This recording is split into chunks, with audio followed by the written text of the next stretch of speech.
Thank you, colleagues. Good afternoon. Good afternoon. Good afternoon, everybody.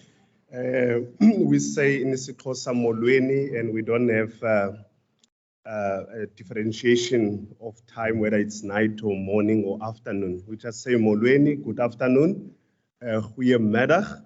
I just want to welcome everyone. Just before I start, there will be pictures taken during this session. If there is anyone who's objecting that we don't want to appear on our faculty social media, whatever, please let us know. We'll take pictures now during this session, and then we will be grateful if all of you really agree that, are you okay? Anyone, you can raise your hand, don't be shy. Okay, we all agree that pictures can be taken and uploaded at our faculty website and also Facebook page. First of all, my name is Sipho Mahokoto. I'm one of the lecturers here, senior lecturer in systematic theology, but I'm the but also the co-director of the Beyers Naudé Center that is really hosting this event together with the gender unit of Professor Julie Claessens, who is heading the unit. We are here because of that reason. And I want to welcome those who are online. I know our Dean, Professor Reginel, is also online at this session. Welcome, Prof. Reginel, but also our acting Dean, Professor Len Hansen, who is here as well. But we also want to welcome our former deans, but I must start with our chairperson of the Beyers Naudé Center, but also our vice rector, social impact and transformation, and staff or personnel, Professor Nico Koopman, who is here accompanied by our colleague, Dr. Leslie van Roy from Social Impact, coming from the higher structure of the university. But I also want to welcome our former deans who are here at this event as well. Professor Elna Moton, who's here, but also Professor Hendrik Bosman, who is also here. I'm trying to keep the protocol, but it might break somewhere, but you forgive me. But I want to welcome all of you. Without any further ado, I also want to welcome all of you who are here at this event, friends of our Professor Denise Ackermann, and also family members who are also online maybe, and those who are here, friends and colleagues who also work with Professor Denise Ackermann at the University of the Western Cape, but also here at Stellenbosch. And last but not least, I also want to welcome our own Professor Emeritus, Professor Denise Ackermann. And we are so grateful as this center, the Beyers Naudé Center, together with the gender unit, that we will be hosting your work of all these years. And we remember the times that you taught us at UWC, but also here at Stellenbosch. We enjoy the retreats, spiritual retreats that we did together with you as students, but also sitting in your classes, also listening to you. But today, all the work that we have done is in one bundle of collection, more that is coming. We'll talk about that. There are people who will be saying something about that.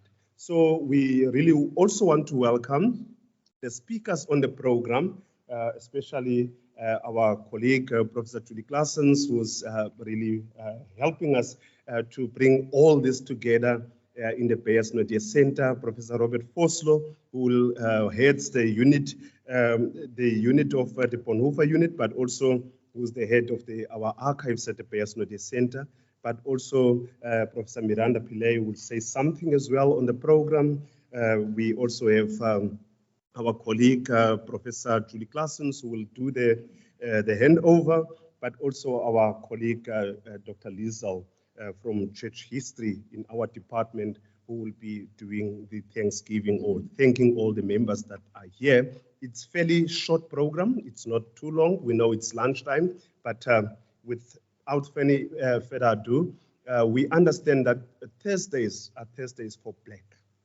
We're Black because Black is very important. Black is beautiful. But more than that, I'm beautiful. But black is also a sign of mourning. We are mourning when we wear this, especially we as black people, we know what is a sign of wearing black clothes.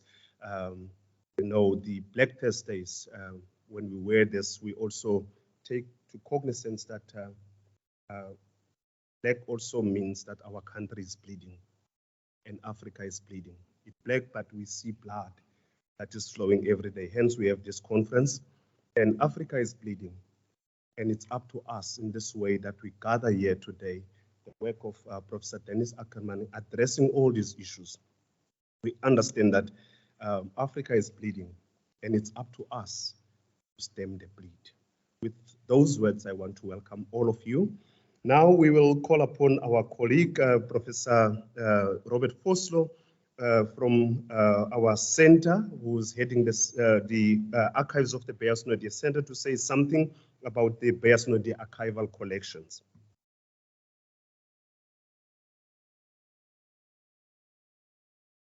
Thank you very much, Sipu, and it's a privilege also just to say a few things about the Beyers-Naudé Center archive.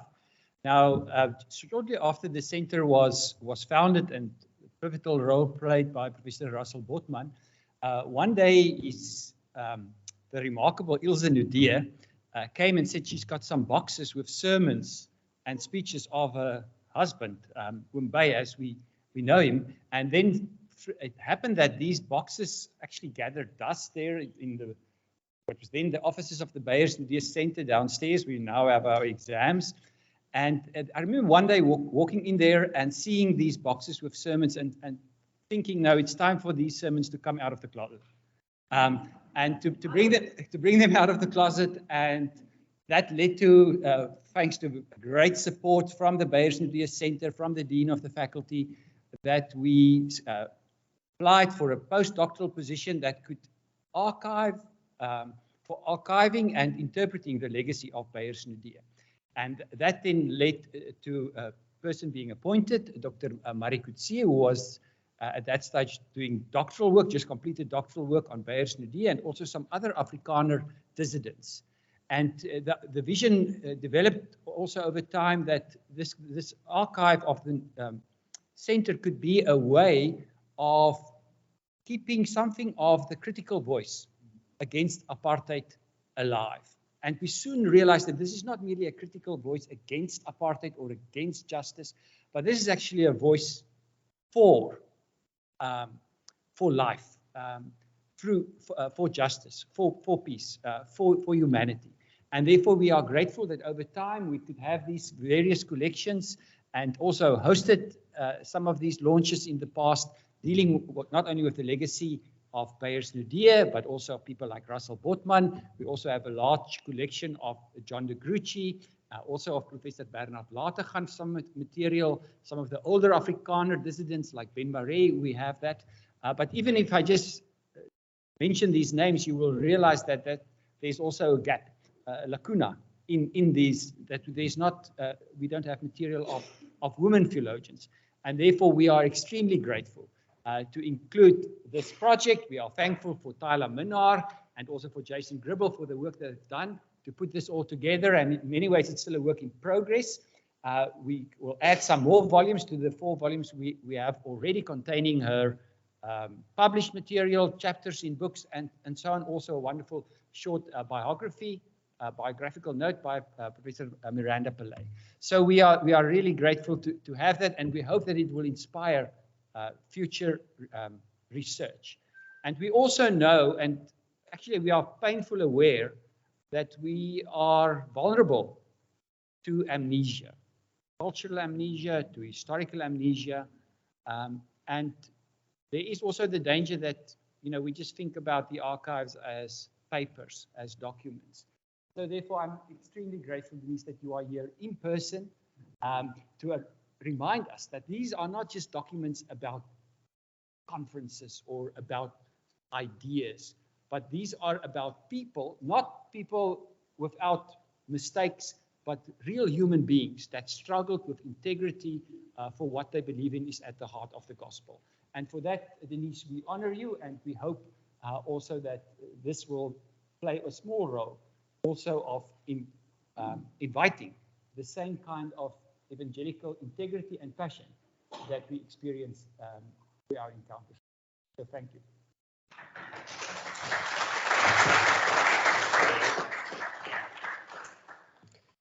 Thank you to Prof.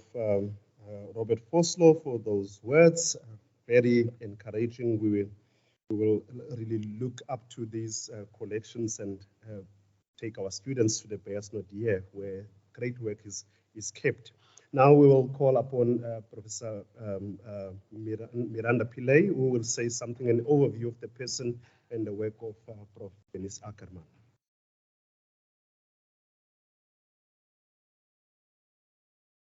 Good afternoon. And thank you to the colleagues here at Stellenbosch University for the opportunity to share some thoughts on the life and work of Professor Denise Ackermann. On a personal note, when Denise retired from a post as Professor of Practical Theology at UWC, the University of the Western Cape, I was appointed in her place. Or rather, shall I say, I was the next only woman in the Department of Religion and Theology at the University of the Western Cape. This was 23 years ago. During an interview back then, I was asked what it felt like to step into the shoes of Professor Ackermann, one of the foremost South African feminist theologians. Now you can imagine just from your reaction how overwhelmed I was, with having to answer a question like that. So I quipped. I'm sure Professor Ackermann would want me to find my own shoes. However, time and again, I, like many other feminist theologians, would find myself in Denise's shoes, having to identify, to name and describe systems of power that oppress, that subjugate, that exploit and violate othered bodies. Find myself time and again the need to highlight and challenge practices, policies, beliefs, and norms that serve the interests of those privileged by the systems in dominant cultures at the expense of othered bodies. I find myself very often, like many of you, the need to reconstruct alternative, transformative, life-affirming ways of being and doing that could foster and promote equity and relationality amongst humans and towards the environment. The need to call for the reflexive use of power that would promote opportunities for all to flourish. And definitely the need to interrupt and disrupt the reinscription of patriarchal and kyriarchal power, aware, of course, that the way language is used often serves to reinscribe and also prescribe positional power. So who's this woman? A feminist theologian of praxis who has left many, many indelible prints. Not only prints in books and journals, but also prints on the hearts and minds of students and scholars, of priests and parishioners. These prints will remain relevant, dear Denise, as long as there's a need to grapple with social justice issues, of which violence in all its manifestations remain pervasively persistent. Much, of course, of which we heard again over and over these past 2 days during the conference narrating rape. Now, some of you may recall the many references made to 2 Samuel 13:1 to 22 during this conference, and I believe there's more to come.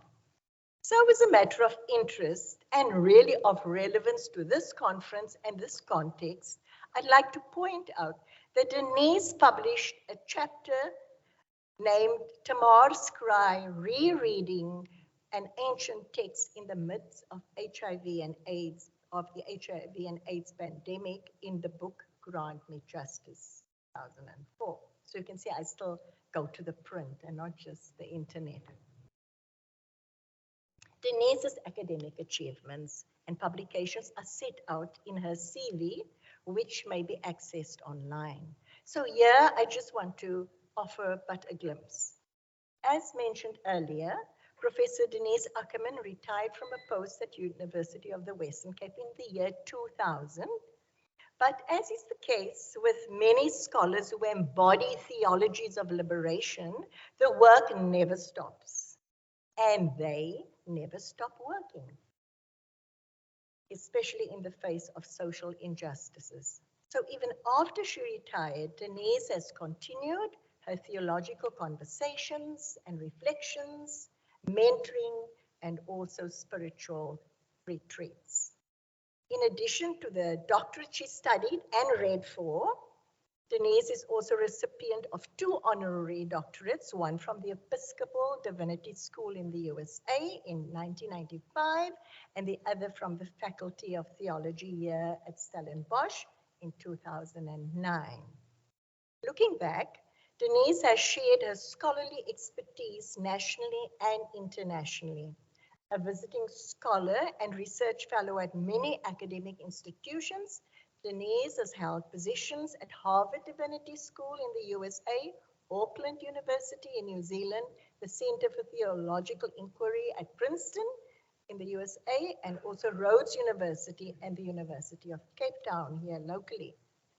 The profound impact of Denise's research and her contributions as a lay leader and canon theologian in the Anglican Church of Southern Africa continue to shape theological discourses in the global Anglican community, as well as the ecumenical church. She served on many commissions, committees, councils, boards, and advisory panels. I think her contribution as theological consultant for the 13th Lambeth Conference of the Anglican Church in Canterbury is of particular significance to her and to the church at large. Thus, it is no surprise that Denise Ackermann received the highest award for lay leadership in the Anglican Church of Southern Africa, the Order of Simon of Cyrene. Denise says that her coming into theology late in life meant she had some catching up to do. Her catching up on research, writing, and teaching from a liberative feminist perspective often took her off the normal theological highways onto byways that required doing theology in different, multifaceted ways. Thus, her academic writings and public engagements include diverse disciplines such as feminist liberation, theology, theological anthropology, freedom of religion, feminist hermeneutics, ethics, and lament, amongst others. Professor Ackermann's publications, which span over a period of 4 decades, address a variety of social justice issues and topics as she explores the value of vulnerability, justice, love, freedom, solidarity, hope, allyship, communion, community, and paradox in ways that exhibit and inspire an embodied faith in God. In 2015, Denise Ackermann received the Andrew Murray Desmond Tutu Prize for a book, Surprised by the Man on a Borrowed Donkey, Ordinary Blessings. I've observed on previous occasions that Denise's work in academic and ecclesial contexts has been shaped by meaning of life questions, as her voice speaks incisively into the heart of the troubles of our time, from a personal spirituality that is profound and caring. As the title of the book suggests, the ultimate reference point for Denise Ackermann's academic, prophetic, and pastoral voice is Jesus Christ. In her book, After the Locusts, Letters from a Landscape of Faith, Ackermann herself states that the point of departure in her writing is her Christian faith, and that her longing for healing and freedom has shaped her theology. Another stark reminder that theory and praxis are inextricably linked in meaning making and for generating new knowledge. That many people from all walks of social, academic, and ecclesial life have been inspired by Denise Ackermann's work over the years is evident in the 2009 Fischgriff entitled Ragbag Theologies, Essays in Honor of Denise Ackermann, a Feminist Theologian of Praxis. This publication resulted from a celebratory conference in Denise's honor, hosted by the Circle of Concerned African Women Theologians. It was Ackermann herself who coined the term ragbag theology. When she referred to herself as a ragbag theologian, it is thus no surprise that the editors of the Fischgriff decided to bookend it with the article Found Wanting and Left Untried, Confessions of a Ragbag Theologian, penned by Ackermann herself. Here she writes, I quote, surrounded by the pressing need for food and shelter, appalled by the abuse of women, and dismayed at the conditions of employment for the majority of Black South Africans, I cannot conceive of disinterested research, end quote.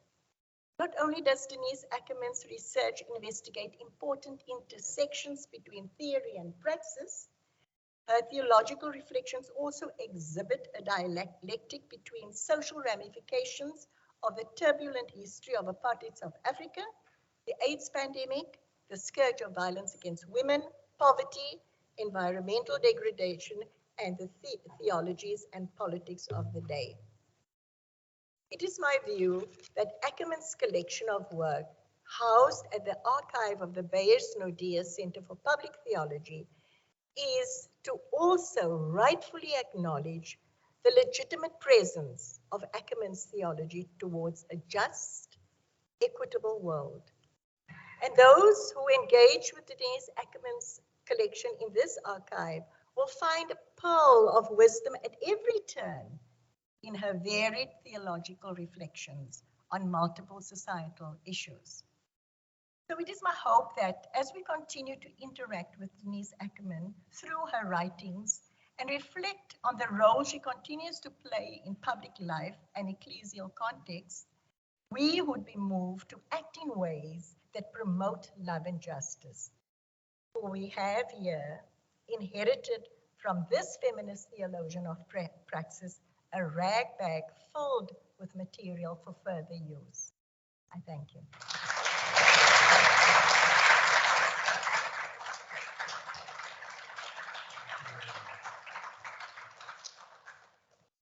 Thank you, Miranda. That's really very good. And we have students here that are taught the work of contemporary theologians. So I was saying to one student that went up there to the center, you don't need to go to the library. All the collections are here. If you want to write about any scholar, then you come. And thank you for the books that you showed. Some of the students are here with these theologians. Colleagues, now I will hand over to our colleague, Professor Julie Claessens, who will do the handover of the collection that we have. Professor Julie Claessens is the head of the gender unit in the Beyers Naudé Center. Julie.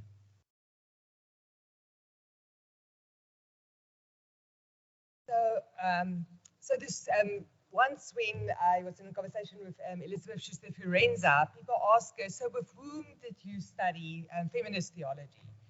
And she sort of laughed and said, you know, at that point there wasn't really feminist theology. We sort of had to invent it ourselves. And I think, Denise, that was in some sense your journey as well.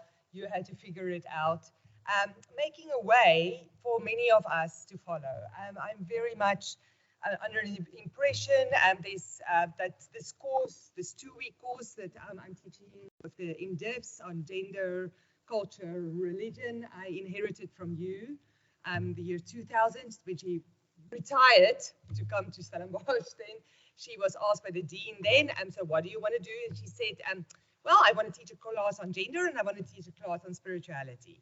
And that she did for a number of years until she really retired. And so I inherited then the gender course and my colleague Elna Matan, the spirituality course, and now Liesel Huber is teaching spirituality course. So we are following in the path that you made for us.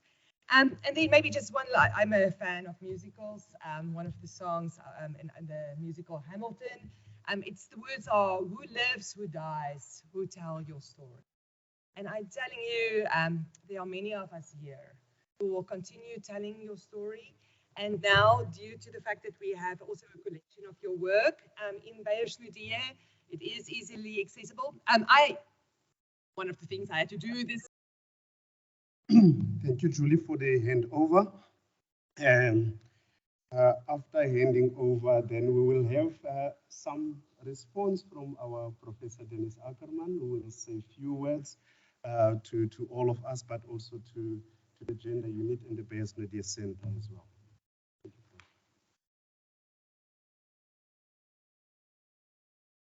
Thank you.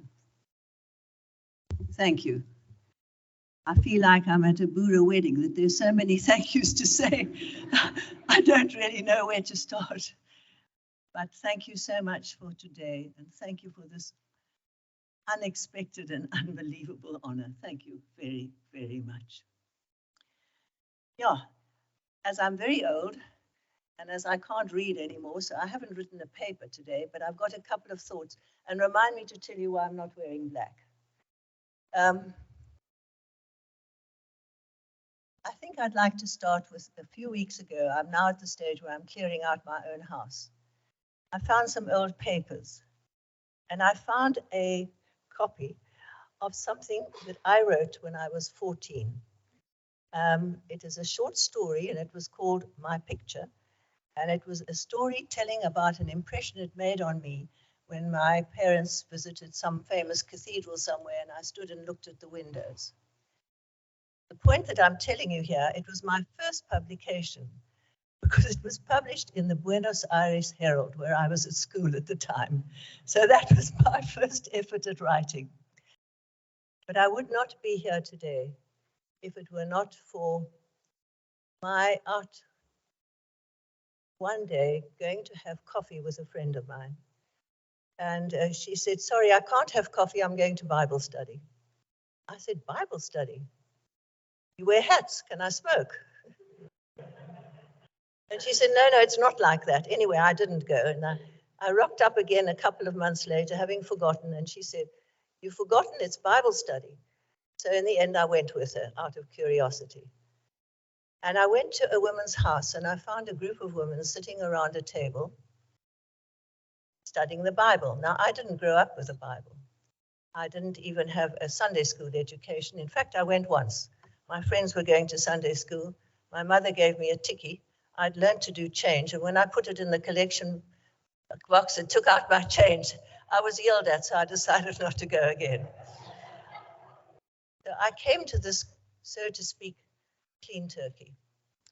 And what fascinated me was here were these group of very disparate women. The one talked about die dag wat ek kragdadig tot bekering gekom het. And I didn't know what that meant. But there were others, and I spent a couple of years there, and they allowed me to ask all the questions I wanted to ask.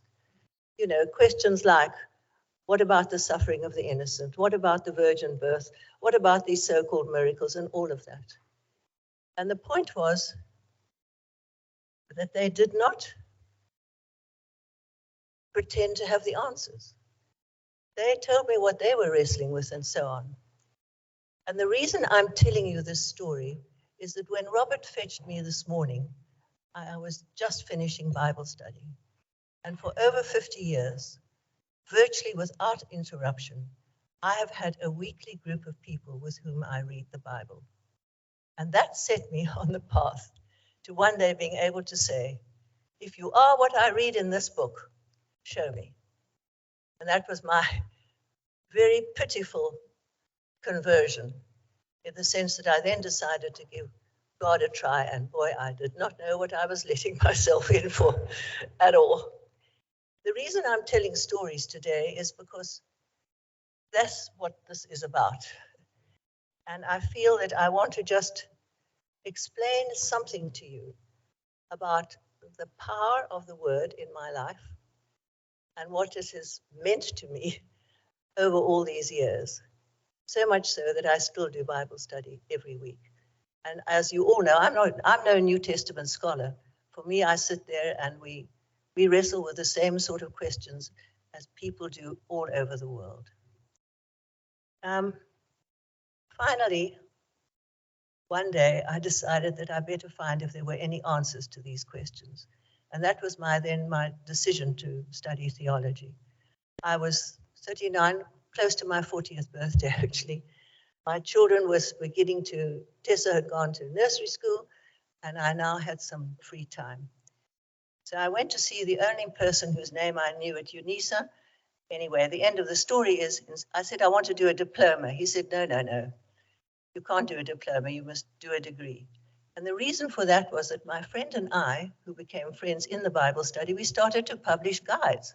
Now, can you imagine two women writing a study guide on the first 3 chapters of Mark, as neither of us having ever had any theological studies, but we wrote it for our group. And then I said to my friend, I think we should have this checked.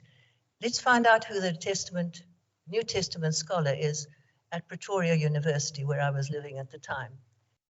We found out, we made an appointment, we went to see him, we asked him if he'd look at our work. He was extremely courteous and very kind. He looked at our work, and he looked at subsequent work of ours. Do you know who he was?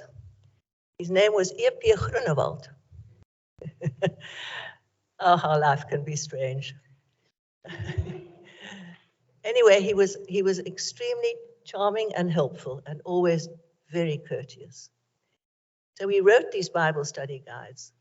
Then one of the people in our group had a women's program, and she told them the story of what we're doing.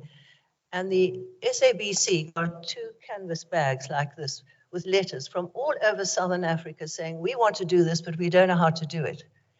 And that's when we sat down and decided to write a sort of a how-to on how to do Bible study. I mean, our chutzpah in all of this, blows my mind today with a bit more knowledge that I have. Finally, when we had to disband, because I had gone on then into academic life, had to disband the writing of Bible study guides, we told people that they could buy them if they wanted to, and otherwise we would get rid of them. And so we gave away all the guides we had left to the prisons, and we received for years afterwards letters from prisoners. So that was very rewarding to do. But I also learned something then.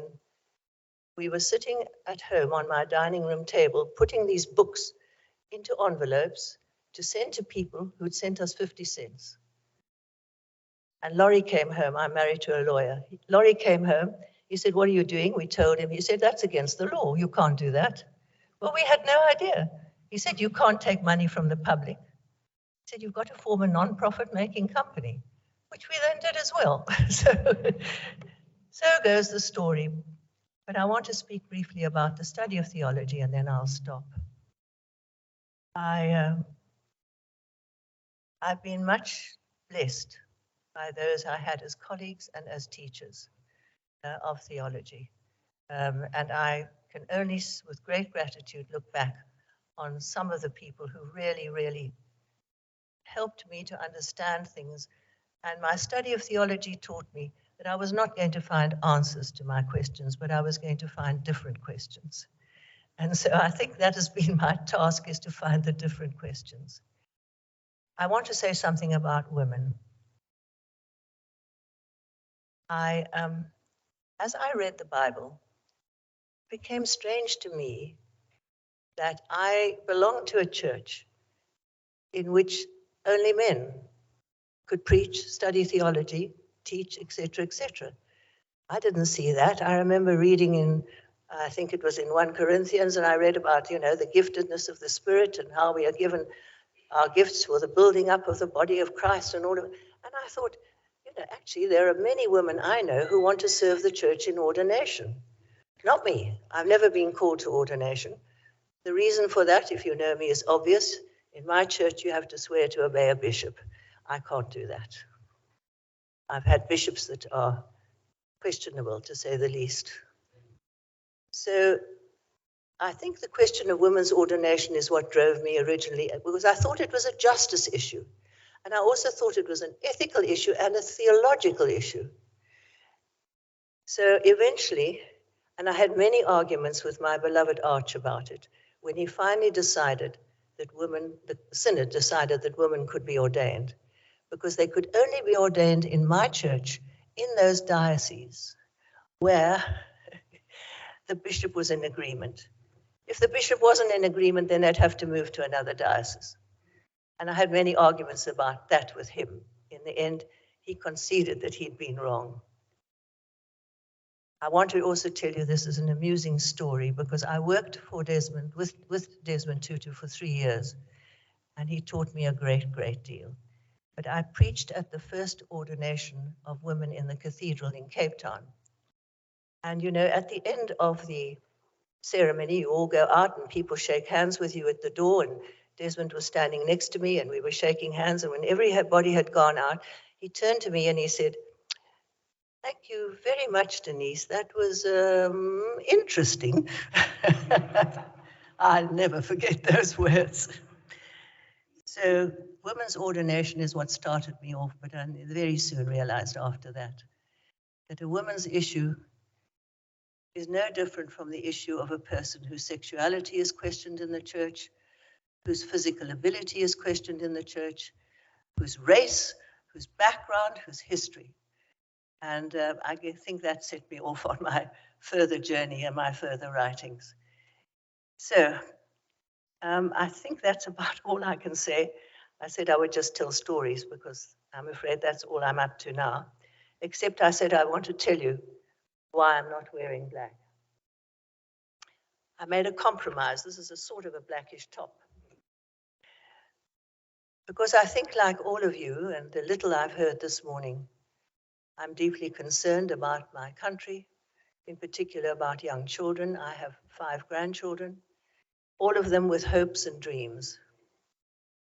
And I'm watching, thank goodness, I was talking to Robert on the way here today about it. Thank goodness I'm not teaching anymore whilst there's now something called chat, on which students can get all the answers you set them without any problem at all.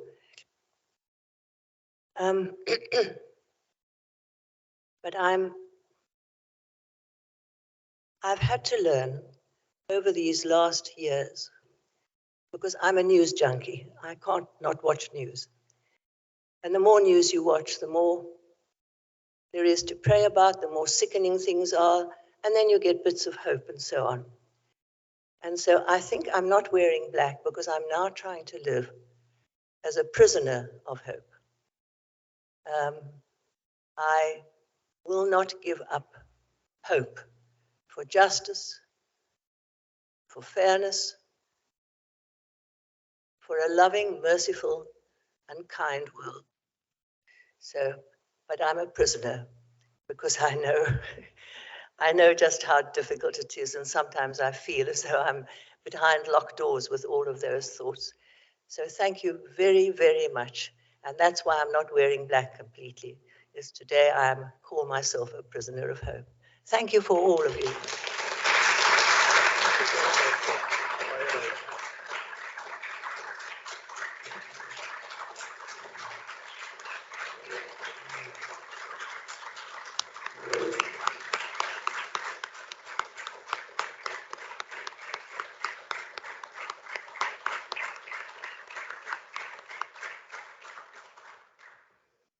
Thank you so much, Prof. And the response from Prof. Denise Ackermann, which is very, very touching. Colleagues, I will give just a minute or two to Dr. Liesel Hubert, who will be doing the word of thanks. Hello, everybody. Okay. Thanks. I just first want to thank Denise for being Denise. And then I want to thank you for entrusting us with your work, your collection. We want to thank the gender unit of the Bayes Ideas Center in particular, and Professor Julie Claessens for funding so much of this work. We need to thank the persons who did the work. Ms. Darla Minner, she was called earlier, Mr. Jason Gribble. We're thinking of Ms. Marita Snyman in her absence, who gathered the sources. It is not always an easy thing to do. Thank you, Robert, for your expertise and your oversight in this process. The governing board of the Bayes Ideas Center that is present here, and all the others of you who are attending. And I thought I would like to end with a meditation I read somewhere, and it made me think of Denise. At lunch today, it was the purple of the olive bits against my cobalt plate that stunned me. At tea, the gold of peach, blood-stained by its stone. I do not know where the greater part of the miracle lies, that I should pause to notice this, or that I, a woman of such great hungers, should be so well satisfied by such small things. May the God of the small things delight you this day.